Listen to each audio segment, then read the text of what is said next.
हाँ भाई नमस्कार। ये शिकागो एयरपोर्ट से एयर इंडिया के फ़्लाइट उड़ान भर चुकल बा और ये अब थोड़ा ही देर में हवा में हुई। देखी कैसे रनवे पर चला था, चलते चलते अभी उड़ गई। तो देखी नीचे एयरपोर्ट कैसन दिखेला शिकागो के।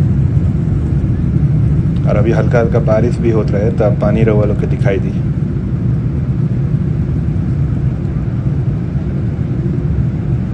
तो ये अब ये दुनिया के सबसे बड़ एयरपोर्ट रहे बहुत साल तक, मैंने कुछ साल पहले तक। अभी वो दुनिया के वन ऑफ द लार्जेस्ट एयरपोर्ट में गिनाला। तो है देखी शिकागो शहर के थोड़ा मोड़ा एगो भाग जो हम वीडियो में कैप्चर कैले बनी। और अब थोड़ा देर में जौन प्लेन बा ये बादल में जाके छुप जाई। ठीक बा, अगला वीडियो में मिलेम फिर अगला कुछ नया चीज़ के साथ। तब तक खातिर नमस्कार।